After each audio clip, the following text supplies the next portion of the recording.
आप सब मेरे मसीह भाई बहनों को एक बार फिर से जय मसीह की। परमेश्वर के अनुग्रह दया और कृपा से प्रभु ने हम सबको जीवित और सही सलामत रखा, इसके लिए प्रभु का धन्यवाद करेंगे।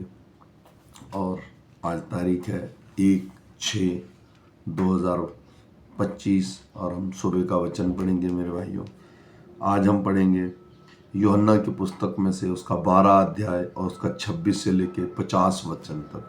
इसके पढ़े और सुने जाने पर प्रभु की आशीष हो। अब मेरा जी व्याकुल है, इसलिए अब मैं कहूँ, हे पिता, मुझे इसी घड़ी से बचा नहीं, क्योंकि मैं इस कारण इस घड़ी को पहुँचा हूँ। हे पिता, अपने नाम की महिमा कर। तब यह आकाशवाणी हुई, मैंने उसकी महिमा की है और फिर भी करूँगा। तब जो लोग खड़े हुए सुन रहे थे, उन्होंने कहा कि बादल गरजा। दूसरों ने कहा, कोई स्वर्गदूत उससे बोला। इस पर यीशु ने कहा, यह शब्द मेरे लिए नहीं, परंतु तुम्हारे लिए आया है। अब इस संसार का न्याय होता है। अब इस संसार का सरदार निकाल दिया जाएगा, और मैं यदि पृथ्वी पर से ऊंचे पर चढ़ाया जाऊंगा तो सबको अपने पास खींचूंगा। ऐसा कहकर उसने यह प्रकट किया कि वह कैसी मृत्यु से मरेगा। इस पर लोगों ने उससे कहा, हमने व्यवस्था की यह बात सुनी है कि मसीह सर्वदा रहेगा, फिर तू क्यों कहता है कि मनुष्य के पुत्र को ऊंचे पर चढ़ाया जाना आवश्य है।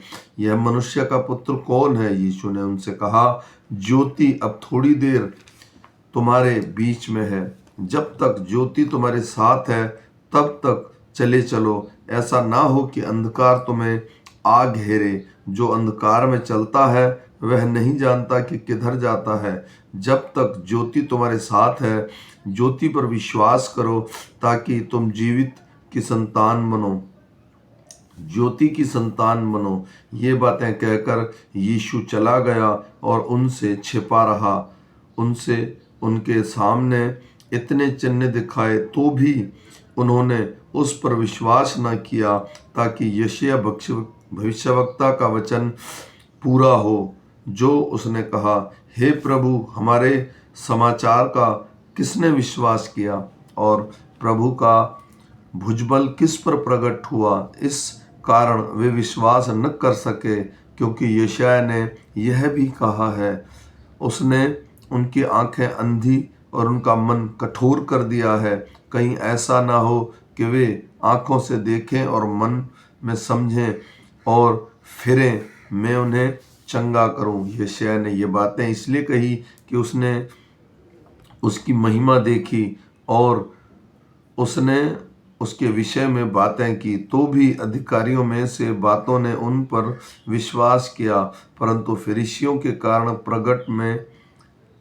नहीं माने थे, कहीं ऐसा ना हो कि वे आराधनालय से निकाले जाएं, क्योंकि मनुष्य की ओर से प्रशंसा उनको परमेश्वर की ओर से प्रशंसा की अपेक्षा अधिक प्रिय लगती थी। यीशु ने पुकार कर कहा, जो मुझ पर विश्वास करता है वह मुझ पर नहीं, वरन मेरे भेजने वाले पर विश्वास करता है, और जो मुझे देखता है वह मेरे भेजने वाले को देखता है। मैं जगत में ज्योति होकर आया हूँ, ताकि जो कोई मुझ पर विश्वास करे वह अंधकार में न रहे। यदि कोई मेरी बातें सुनकर ना माने तो मैं उसे दोषी नहीं ठहराता, क्योंकि मैं जगत को दोषी ठहराने के लिए नहीं, परंतु जगत का उद्धार करने के लिए आया हूँ। जो मुझे तुच्छ जानता है वह मेरी बातें ग्रहण नहीं करता। उसको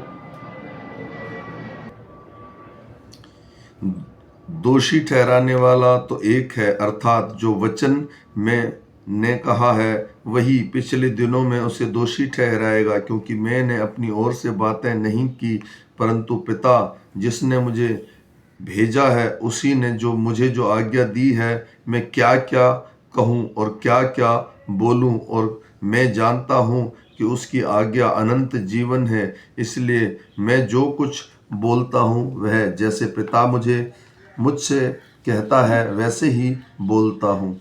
आमीन। मेरे भाई और बहनों, प्रभु यीशु मसीह आज के वचन में हमसे कहता है, मैं भेजने वाले की इच्छा को पूरा करता हूँ। दूसरा, उसने फरीसियों से कहा कि तुम भी इस पर विश्वास करो ताकि अनंत जीवन पा सको। परमेश्वर का वचन हमेशा प्रभावशाली होता है अगर हम उस पर विश्वास करेंगे और उसके अनुसार अपना जीवन चलाएंगे। हम फिर मिलेंगे शाम के वचन के साथ, तब तक सबको जय मसीह।